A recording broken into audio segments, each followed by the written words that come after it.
Now, imagine living in the most powerful empire of your time, and you've got food, you have wealth, you have the baddest armies, and you even have gods who protect your every single day of life. So they protect your river, your crops, your family, even the fact that the sun rises every single morning. They make that happen. One by one, they begin to fail you. One by one, you begin to see them fall. That's the story of Exodus. And it's not just history. It's God showing us that today, every false source of strength will eventually collapse. And only He is going to stand. So today's video is from a study of the book of Exodus, chapters 7 through 12, for those of you who want to follow along. And just for a quick recap, is God has chosen Moses to lead his people at this point. And he's introduced himself to Moses. In chapter 3, verse 14, he has said, I am Iyar Asher Iyar, or I am who I am. I am all that I am. Meaning, in simpler terms, I am God over everything. Now, Moses answers the call and he makes his way to Egypt to free God's people, just as God has asked him to do. And he's giving Pharaoh chance after chance, warning after warning, and Pharaoh just has a hard heart. He won't let his people go. Now, today we're going to break down every single one of those plagues and see why God attacked those plagues and brought those things upon the Egyptians specifically, because every plague was a direct blow to the Egyptians. And we're going to break it down and understand why today.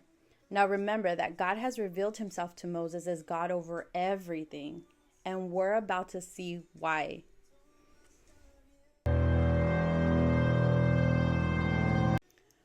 Okay, now there were a few pre-warnings, but the pre-plague warning that I want to get into is the serpent. In Exodus 7, I believe it's verses 8 through 13, before the major plagues, God gave his first warning through Moses and Aaron. And if you remember this movie, there's a movie where they all kind of throw down their serpents. Ultimately, God shows his power through having his serpent eat the others. So the Egyptian god, their serpent, represented power, divine authority. It was protection. Remember, this was a god to them. This serpent was a god. So they had many. This was one. God's strike to that god is that Aaron's serpent swallowed the Pharaoh's magician serpents, showing that God is supreme over all of Egyptians' powers, right? Now, as a reflection question, something for you to think about is, have you ever faced a situation where God showed you his power over something that you trusted the most?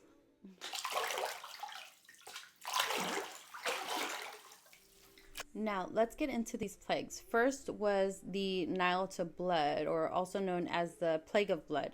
The first plague that hits the Egyptians, and this is in chapter 7. Again, remember, they have a god who they believe is the supreme god over that river. I believe that Egyptian god was Happy, and he's the god of the Nile, and he was believed to be the source of life and sustenance. So they bathed in that river, they drank water, they irrigated, it supplied their life. Now, God's strike to this god is that he turned that Nile river into blood and decay. So what was once bountiful and full of life was now death. And even chapter, I think it's verse 21, that says it was so unbearable, it smelled so disgusting, and all the fish died, and nobody was drinking from that water anymore. So God showed them that your God can't even keep this river alive. He's your downfall. That God can't sustain you. And it's also a little bit prophetic to me, because it speaks of the judgment that God is going to bring upon the Egyptians. And also remember that they used to kill Israelite babies in that river. And now it's like God is accounting for all of those lives. You know what I mean? Something for you to think about is, what rivers in your life are you relying for your strength and for provision? Are they giving you life, or are they failing? I had to record this video a couple times. My audio, I don't know what happened to it. But let's jump into number 2. Frogs. The plague of frogs. It's in Exodus 8, verses 1 through 15. This is the Egyptian goddess Heket. This is the goddess of fertility, and she's symbolized by this frog. Now, frogs were highly revered because of this, and they were associated with fruitfulness. God's strike to that false god is that frogs end up swarming the land and invading their beds, their kitchens, inside their home. What once was a symbol of fertility and this beautiful thing that they worshipped is now a symbol of disgust. Like, they were overwhelmed by this. They associated this frog with fruitfulness, but God is the only true giver of fruit.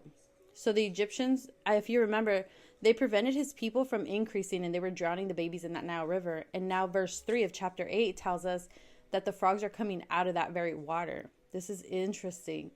It's almost like God is saying, you prevented fertility among my people.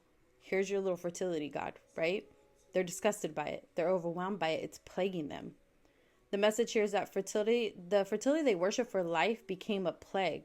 What they sought for growth was something they ended up wanting to be removed by God. Pharaoh summons Moses, and then he asks him to make it stop, Moses and Aaron. And they do. They end up making it stop by God's power, right? But it says that his heart was hardened. Egyptians believed that if your heart, after death, if it weighed more than the feather of Mot, then the afterlife monster god Ammit would eat your soul. He would devour it. So they didn't want a heavy heart because it's going to be weighed. So isn't that interesting that God keeps saying his heart keeps getting hardened? But let's go to a reflection question. I'm actually going to get one from the notes here. What happens when you have worshipped a gift instead of the giver?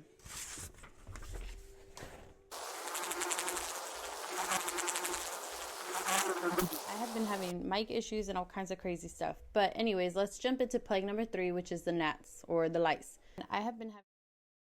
They believed in the priests of Geb, or this earth god, and they took pride in purity rituals. If you remember, Egyptians mummified themselves because they thought they were it. They thought their bodies were banging, and they wanted to show that off even after death. So this is why they mummified themselves. Now, God's strike to that is that dust turned into these gnats or these lice, and it covered everything, even the priests. So their priests couldn't even stay clean. And these people worship their beauty, right? Now, imagine dying with these spots all over your skin. That's like ill, disgusting to them. They believed in the priests of Geb, or this. Now, the message is that the gods of purity failed to protect them from this disgusting contamination. Their gods couldn't protect them.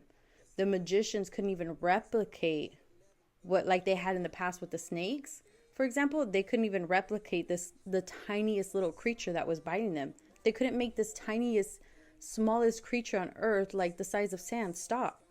But they were these great and powerful priests that were given powers by their God. So imagine living during that time and you're like, what is happening, right?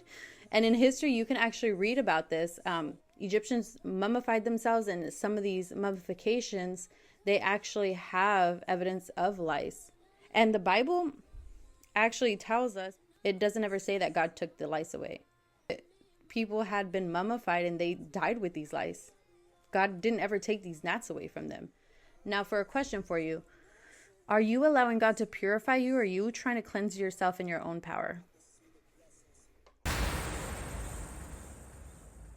This is the end of part 1 of this series. We will have 3 videos.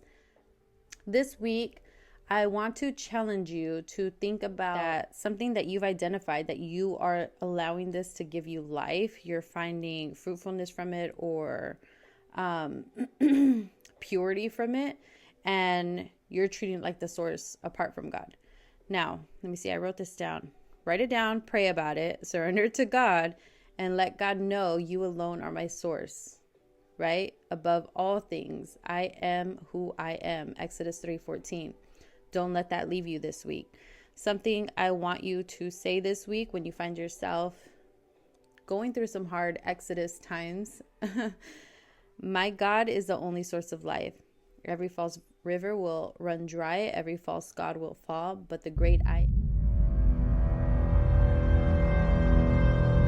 almost forgot to let you guys know that I did create a template study guide here for you guys over everything I'm going into during this video. But in here of how to apply this to your life now that you've learned it. And I made a part for notes. It's about 6 pages, I believe it was. If you would like this, you can go ahead and email me at, here it is, viennareads@gmail.com. gmail.com. I was going to say that you guys can comment your email, but I'm afraid of like spam, and there's just so much sketchy stuff on the internet. But if you're comfortable doing that, so disclaimer, I'm not ever going to ask for anything.